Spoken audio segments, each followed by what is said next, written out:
My father-in-law and I did that when he caught me touching my sister. When my father-in-law walked into the room, catching me red-handed, I thought my world would shatter. What do you do when the person who isn't supposed to see you at your most vulnerable locks eyes with you and doesn't look away? That moment became the turning point, the spark of something that could destroy everything. Would the truth tear us all apart?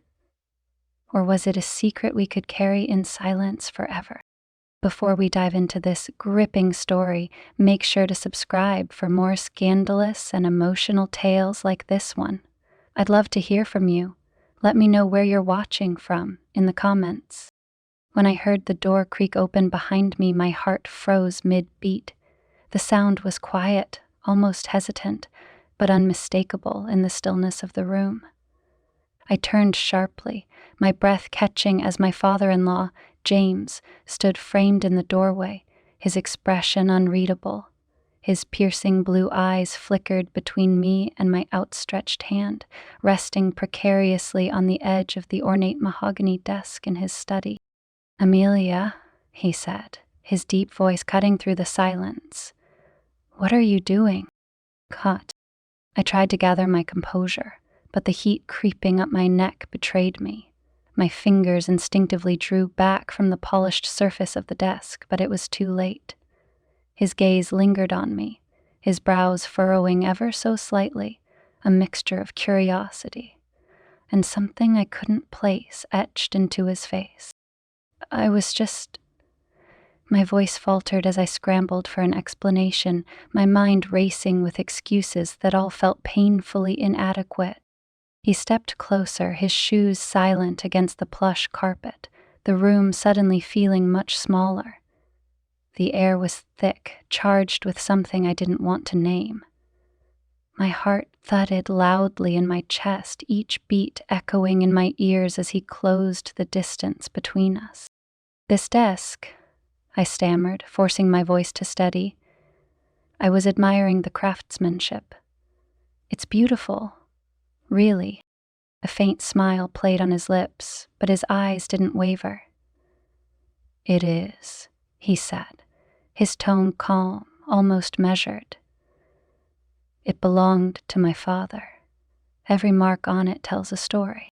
His words hung in the air between us, but I couldn't focus on their meaning.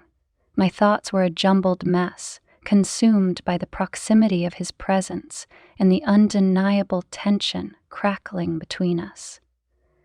His cologne, a subtle mix of cedar wood and something darker, richer, wrapped around me like a shroud, intoxicating and inescapable.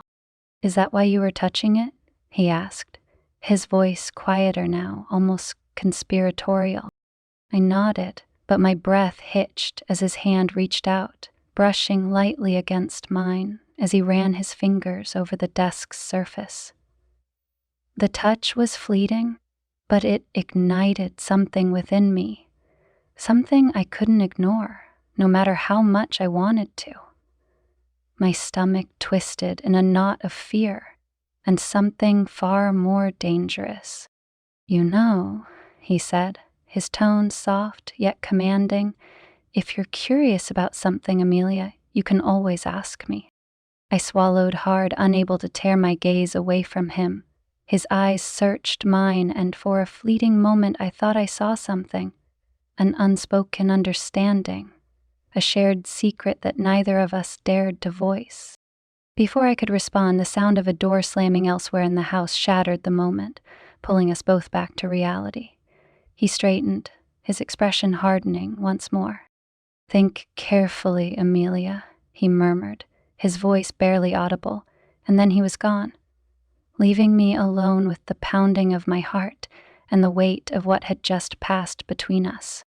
The sound of his retreating footsteps echoed faintly in the hallway, leaving me frozen in place, my hand still hovering over the desk, like it had been caught in a forbidden act. My breath came in shallow, uneven bursts as I tried to regain control of my racing heart. What had just happened? I shook my head, willing myself to calm down, I couldn't let my thoughts spiral. James had always been kind to me, treating me with a warmth that often felt more genuine than my husband Ethan's.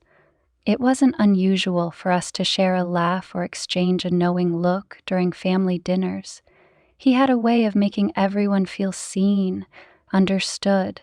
But this was different. I needed a distraction. I quickly left the study, smoothing down the fabric of my blouse and heading to the kitchen. The familiar sounds of clinking dishes and the steady hum of the refrigerator helped steady me, grounding me back to reality. I busied myself by tidying up, though the house was already spotless. Anything to keep my mind from replaying the moment in the study. Steady. Ethan wouldn't be home until late. Another business dinner, another excuse. It had become a pattern in our marriage. What had started as a whirlwind romance filled with passion and laughter had slowly cooled into a distant partnership. We lived together, but it often felt like we were living separate lives. He worked late, traveled frequently, and when he was home, his mind was elsewhere. I had stopped trying to bridge the gap long ago, tired of being the only one putting in effort. It was during one of those long nights alone that James first began filling the void Ethan had left. It wasn't deliberate, not at first. He'd stop by unannounced with groceries, saying he thought I might need a hand with dinner, or he'd invite me out for coffee when he noticed I seemed down. I'd chalked it up to fatherly concern, a reflection of the kind of man he was. But now I wasn't so sure. Later that evening, I curled up on the couch with a book, hoping to lose myself in its pages. The house was quiet, save for the occasional creak of the old wooden floors. I was halfway through a particularly gripping chapter when I heard footsteps again. They were soft but deliberate, growing louder as they approached the living room. Amelia? I looked up to see James standing in the doorway. He had changed out of his earlier outfit into a simple sweater and jeans, a tumbler of what looked like whiskey in his hand. He leaned against the doorframe, his expression unreadable. "James?" I said, my voice steady despite the nervous flutter in my chest. "I thought you'd left." He smiled faintly, stepping into the room. "I did, but I realized I forgot my phone in the study. Thought I'd check on you while I was here." "I'm fine," I replied quickly, closing the book and placing it on the coffee table. "Just reading."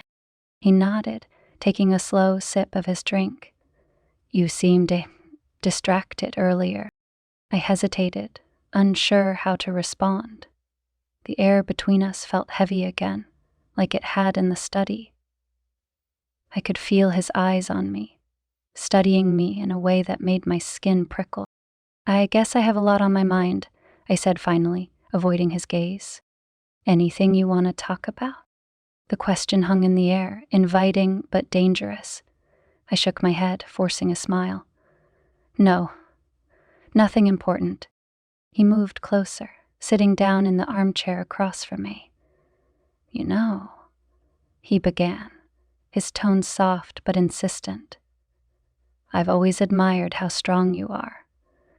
You've been through a lot, especially with Ethan being so preoccupied. It can't be easy." The mention of Ethan sent a pang through my chest. I looked away, focusing on the flickering candle on the mantel. "It's not," I admitted, my voice barely above a whisper. "Will I come upstairs?" James set his glass down on the table, leaning forward slightly. "You deserve to feel loved, Amelia. To feel seen." His words hit me like a physical blow, tearing through the walls I'd carefully built around myself. I met his gaze, and for a moment, I saw something raw and unguarded in his eyes. It scared me, because it mirrored my own feelings. "James," I started, my voice trembling. I think you should go. He didn't move, his gaze steady and unyielding. If that's what you want. He sighed. The words were simple, but the way he said them carried weight.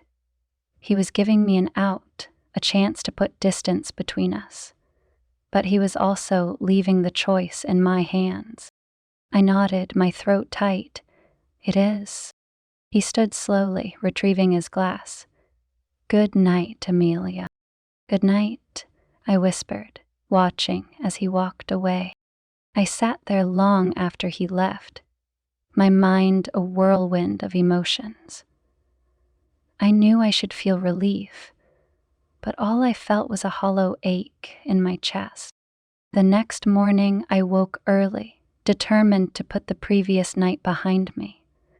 I threw myself into chores, scrubbing the counters and folding laundry with a ferocity that bordered on obsessive. But no matter how hard I tried, I couldn't shake the memory of James's words, his gaze, the way his presence seemed to linger even in its absence. Around noon, I decided to clear my head with a walk. The crisp autumn air nipped at my cheeks as I strolled through the neighborhood, the leaves crunching underfoot.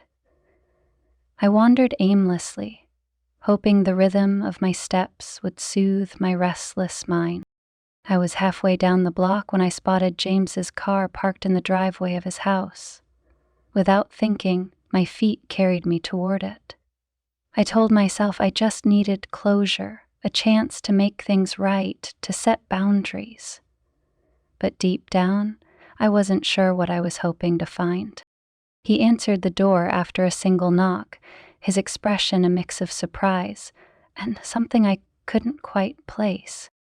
Amelia, he said, stepping aside to let me in. I wasn't expecting you.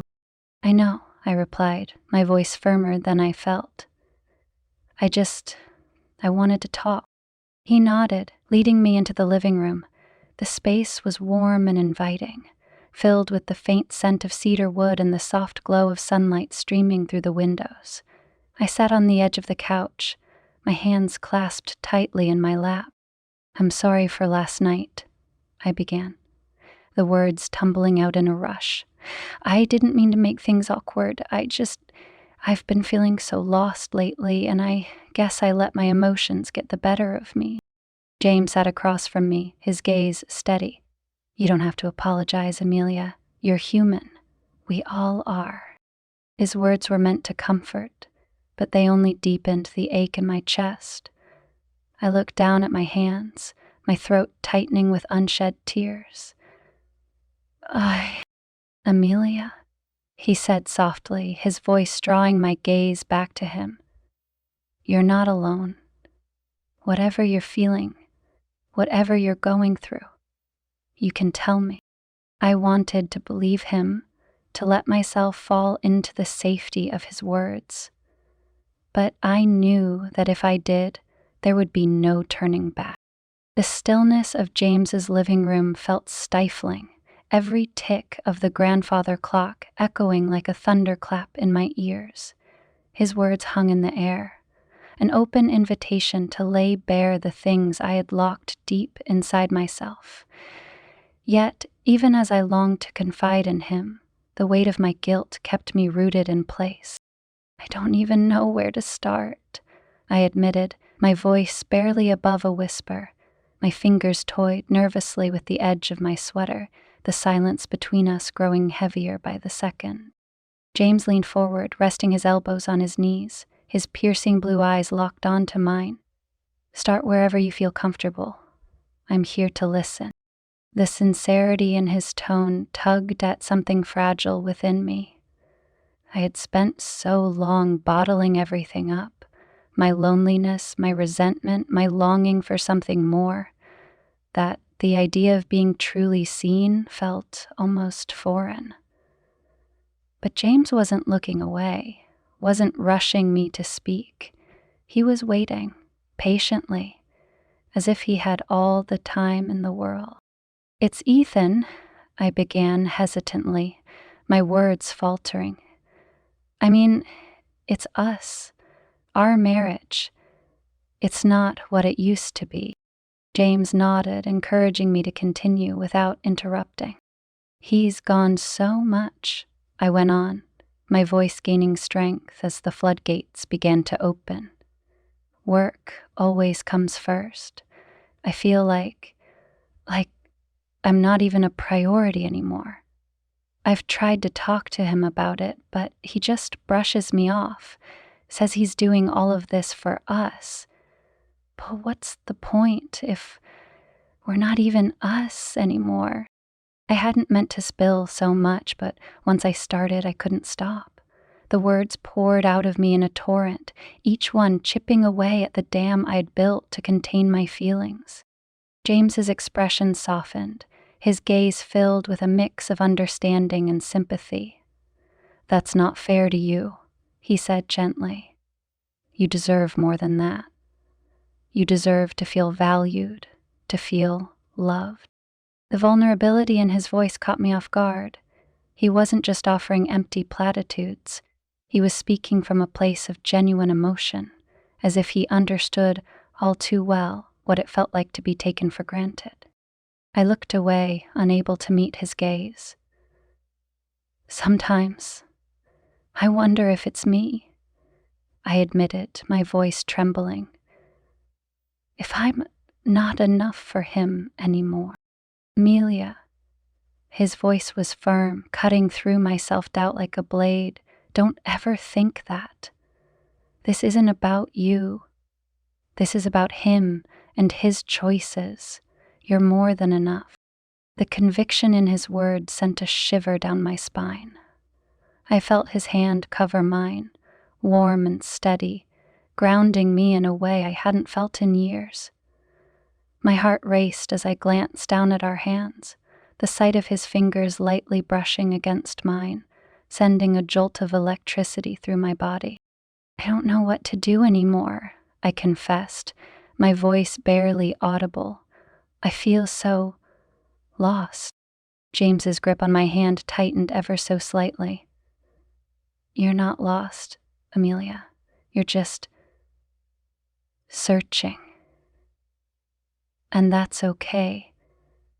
It's okay to need something more." His words were dangerously comforting, tempting me to lean into the connection we had begun to forge. I could feel the line between us blurring, the boundary that should have kept us apart, dissolving under the weight of our shared vulnerability. "I don't think Ethan even notices me anymore," I said, my voice breaking. "It's like I'm invisible."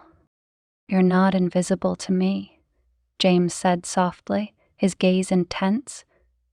"I see you, Amelia. I've always seen you." The confession hung in the air between us, heavy with unspoken implications. My breath hitched as his thumb brushed against the back of my hand, the simple gesture igniting a firestorm of emotions I couldn't control. I should have pulled away. I should have said something to break the tension, but instead I found myself leaning closer, drawn to him in a way I couldn't explain. His eyes searched mine, his expression a mix of longing and restraint, as if he were fighting the same internal battle that raged within me. "Stay quiet. Stay quiet, Amelia," he murmured, his voice low and filled with something I didn't dare name. "This, whatever this is, it's not right." "I know," I whispered, my voice trembling. "But it feels real," he finished, his gaze never wavering. My pulse thundered in my ears as the distance between us seemed to shrink, the gravity of the moment pulling us closer together. For a brief, fleeting second, I allowed myself to imagine what it would feel like to close the gap, to give in to the unspoken desire that simmered between us. But reality came crashing down around me. The weight of my marriage and the consequences of my actions snapping me back to my senses. I pulled away abruptly, breaking the connection between us. The loss of his touch was immediate and jarring. leaving me feeling adrift. "I can't do this," I said, my voice shaking. "I can't." James exhaled sharply, running a hand through his hair. "I'm sorry, Amelia. I didn't mean to make you feel—" "You didn't," I interrupted, my words coming out in a rush. "It's not you, it's me. I need to go." I stood quickly, grabbing my bag and heading for the door. James followed, his footsteps echoing behind me as I fumbled with the latch. "Amelia, wait," he called, his voice filled with urgency. "Please, don't leave like this." I turned to face him, my heart breaking at the look of concern etched across his features. "I just need some time," I said, my voice barely above a whisper. "Please, James, I need to figure this out." He nodded reluctantly, stepping back to give me space. "Take all the time you need," he said softly. "But just know, I'm here if you need me." The sincerity in his words was almost too much to bear. I opened the door and stepped out into the crisp autumn air, the cool breeze doing little to calm the storm raging inside me. As I walked away from the house, my thoughts raced, a chaotic mix of guilt, longing, and confusion. I didn't know what I was doing, didn't know how to untangle the mess I had found myself in. All I knew was that something had shifted, something I couldn't ignore. The days that followed were a blur of restless thoughts and unspoken truths. I threw myself into mundane tasks, hoping to drown out the whispers of guilt and longing that had taken root in my mind. Ethan remained as distant as ever, his evenings consumed by late meetings and work calls. He barely noticed the strain in my voice or the dark circles under my eyes. It was almost laughable how we could share a house, a life, yet exist as strangers. But no matter how hard I tried, I couldn't shake the memory of James's words, the way he looked at me, the weight of his hand on mine. It was all too vivid, playing in an endless loop that kept me awake at night. I knew I needed to talk to him, to clear the air and set boundaries before things spiraled further out of control. But every time I picked up my phone or considered visiting his house, my resolve faltered. What could I even say? That I was sorry? That I felt something I shouldn't? The opportunity presented itself one evening when Ethan announced he'd be working late. Again. It wasn't unusual for James to stop by, and sure enough, just after 7, the doorbell rang. My heart lurched as I opened the door to find him standing there, his expression carefully neutral. "Hey," he said, his voice steady, though his eyes betrayed a flicker of uncertainty. "I was in the area and thought I'd check in." I nodded, stepping aside to let him in. "Ethan's not home," I said, closing the door behind him. "He's working late." James gave a short nod, his hands shoved deep into his coat pockets. "I figured. That's why I wanted to talk to you." My stomach tightened as I led him into the living room. The air felt thick, charged with unspoken tension. He sat on the edge of the couch, his posture stiff, while I perched on the armchair opposite him. For a long moment, neither of us spoke. "Amelia," he began finally, his voice low. "I've been thinking about the other night." I swallowed hard, my fingers gripping the edge of my seat. "So have I." "No." He glanced at me, his expression troubled. "What happened? It wasn't right. I let my emotions get the better of me, and I'm sorry if I made you uncomfortable." "You didn't," I said quickly, surprising even myself. "I mean, it was mutual, wasn't it?" The admission hung between us, heavy and undeniable. James's jaw tightened, his gaze dropping to his hands. "It was," he said after a beat. But that doesn't make it okay. I know, I whispered, my voice trembling. I know it's wrong, but that doesn't change how I feel. The words slipped out before I could stop them, and James's head snapped up, his eyes locking onto mine. For a moment, the weight of our shared confession was almost too much to bear. Amelia, he said, his voice barely above a whisper. We can't do this. It's not just about us. It's about Ethan, about this family. I nodded, tears pricking the corners of my eyes. I know, but James, I don't know how to stop feeling this way. He leaned back, running a hand through his hair. Neither do I, he admitted, his voice laced with frustration. But we have to, for everyone's sake. The sincerity in his tone cut through me like a knife. He was right, of course. What we felt, no matter how real or consuming, couldn't outweigh the damage it would cause. But even as he spoke, I couldn't ignore the pull between us, the magnetic force that seemed to draw us together despite everything. I should go, James said abruptly, standing and heading toward the door. This, whatever this is, it has to end. I followed him, my heart pounding as I watched him reach for the doorknob. James, wait. He turned, his expression pained. Amelia, don't. But I couldn't stop myself. Before I knew it, I had closed the distance between us, my hand reaching out to brush against his arm. I don't want you to leave like this, I said, my voice cracking. Not when we haven't figured this out. There's nothing to figure out, he said, his tone firm yet tinged with regret. You have Ethan, and I'm his father. This can't happen. The finality in his words hit me like a blow, and I stepped back, tears streaming down my face. I don't know how to fix this, I admitted, my voice breaking. I don't know how to go back to the way things were. James's gaze softened, and for a moment I thought he might step closer, might offer some kind of solace.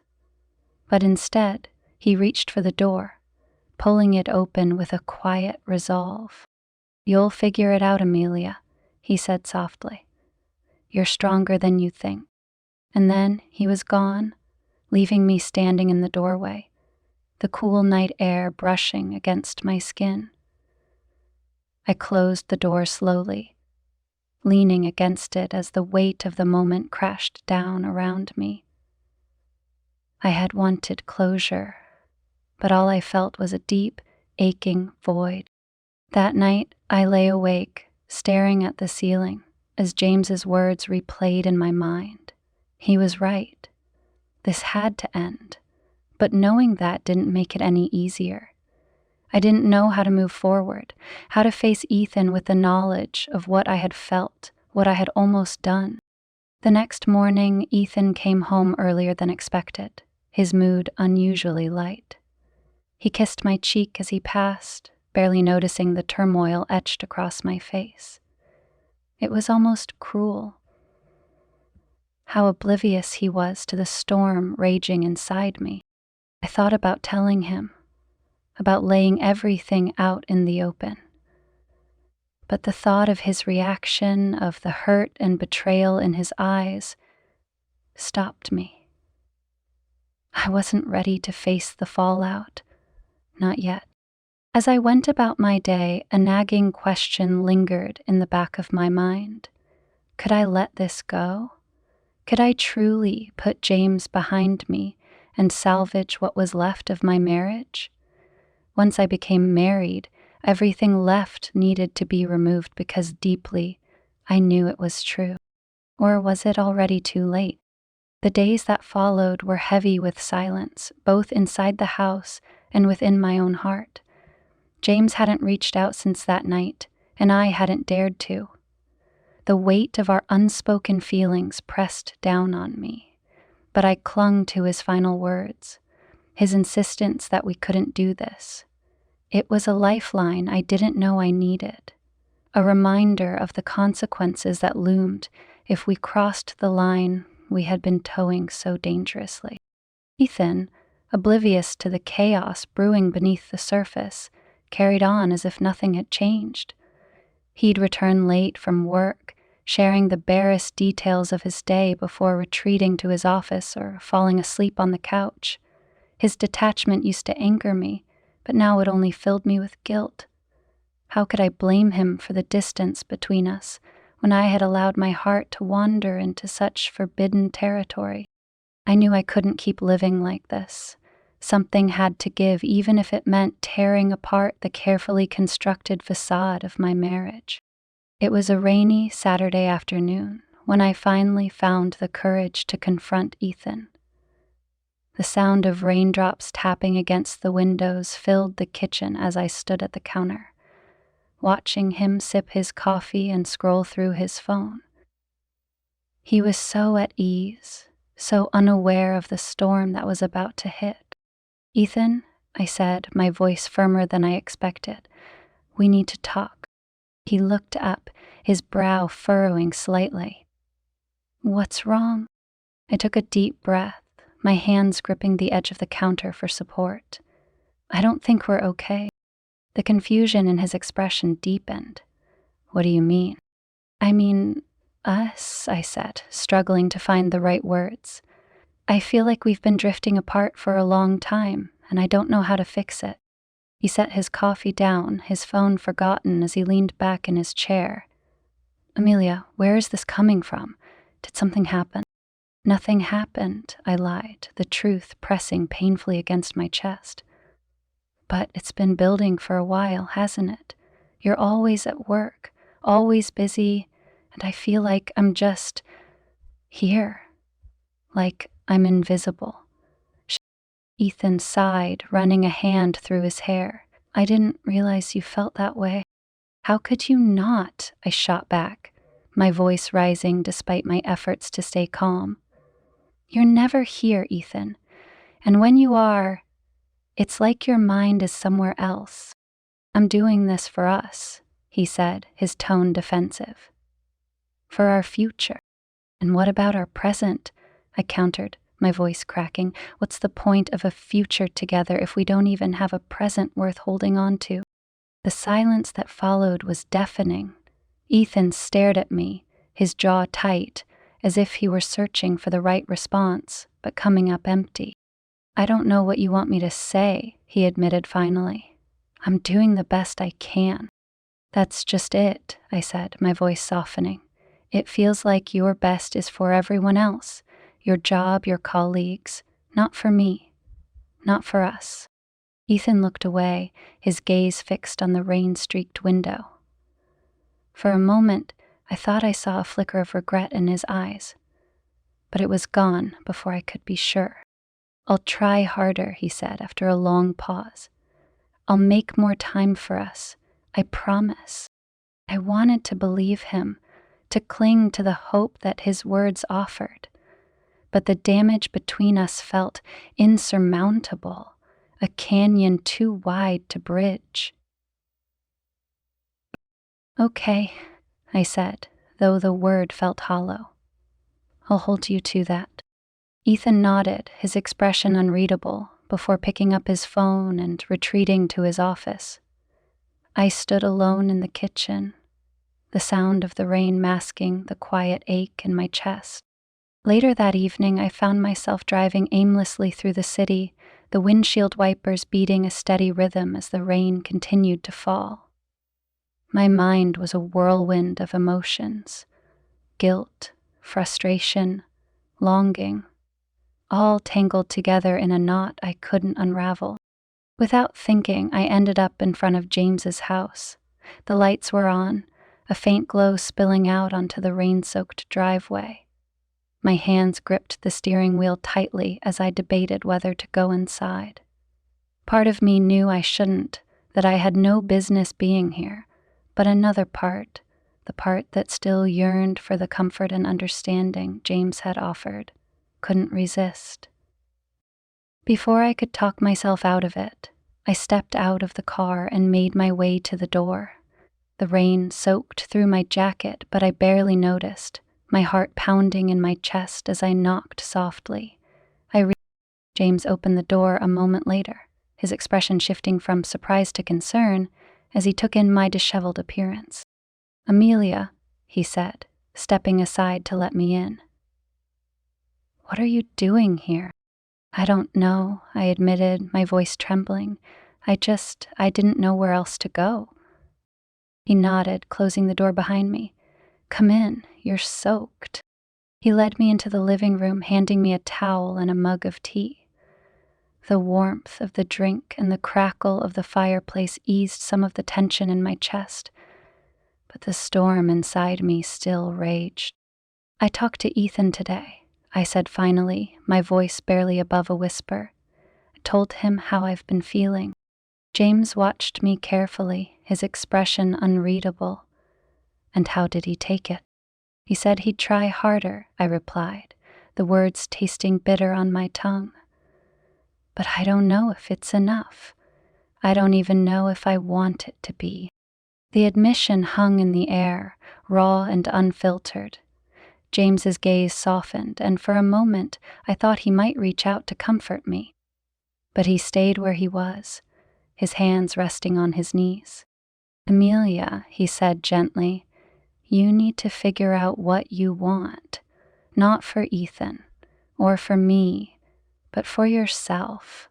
You deserve to be happy, truly happy." Tears pricked my eyes as I nodded, his words resonating deep within me. "I don't know how to get there," I admitted, my voice cracking. "You will," he said firmly. "I know you will." His confidence in me was both reassuring and painful, a reminder of what could never be. I stayed for a while longer, the silence between us filled with unspoken understanding, and when I finally left, I felt a strange sense of clarity, as if I had taken the first step toward finding my way. The days stretched into weeks, and life settled into an uneasy rhythm. Ethan made an effort to keep his promise, coming home earlier and carving out time for dinner or a short walk around the neighborhood. I tried to meet him halfway, forcing myself to smile, to engage in conversations that felt hollow, as though we were playing the roles of a couple rather than living them. But the moments of closeness that had once come so easily were now labored, weighed down by the invisible wall between us. I could sense his frustration, though he never voiced it, and I felt my own growing resentment each time his attempts to bridge the gap felt half-hearted. It wasn't fair to him, I knew that, but it wasn't fair to me either. And then there was James. One evening, as Ethan worked late in his office, I sat alone in the living room with a glass of wine, staring at the flickering flames in the fireplace. The house was quiet, save for the faint hum of the dishwasher in the kitchen, and the stillness gave me too much space to think. My phone buzzed on the coffee table, jolting me from my thoughts. I glanced at the screen and felt my breath hitch. It was a text from James. "Are you okay?" After a moment of hesitation, I typed back a single word. "I'm trying." The response came almost instantly. "If you need to talk, I'm here." I closed my eyes, clutching the phone tightly in my hand. His words were a lifeline, a reminder that I wasn't as alone as I felt. But they were also dangerous, tempting me to reach for something I knew I couldn't have. Over the following weeks, I found myself reflecting on the choices that had led me to this point. How had I become so lost, so disconnected from the person I used to be? I thought back to the early days of my marriage when Ethan and I had been inseparable, our love a force that felt unshakable. But somewhere along the way, we had drifted apart, the demands of work and life chipping away at the foundation we had built. And then there was James. He had stepped into the void Ethan left behind, offering the understanding and connection I craved. But what did that say about me? About the woman I had become? I hated the guilt that gnawed at me, the knowledge that I had allowed my feelings for him to cloud my judgment. Yet, at the same time, I couldn't deny the truth. James had awakened something in me, a spark I hadn't felt in years. But was it real, or just a symptom of my unhappiness? And I'm sorry, Amelia, for everything. The sincerity in his voice brought fresh tears to my eyes, and for the first time in weeks, I felt a glimmer of hope. It wouldn't be easy, I knew that, but maybe, just maybe, we could find our way back to each other. As I lay in bed that night, Ethan's hand resting lightly on mine, I thought of James. He had been a catalyst, forcing me to confront the cracks in my marriage and the emptiness I had tried so hard to ignore. And while a part of me would always carry the memory of what we shared, I knew it was time to let go. It was time to move forward, to choose the life I wanted to build. For myself, for Ethan, for us. But Amelia, he said warmly, his blue eyes meeting mine, "It's good to see you." "You too," I replied, my voice steady despite the flutter in my chest. For the rest of the afternoon I kept my distance, busying myself with small talk and helping set up the food table. But I couldn't ignore the occasional glance from James, the unspoken understanding that lingered between us. It was strange seeing him now, surrounded by family. I felt a sense of closure I hadn't expected. As the sun began to set, painting the sky in hues of orange and pink, I found myself alone by the garden, the cool breeze rustling the leaves around me.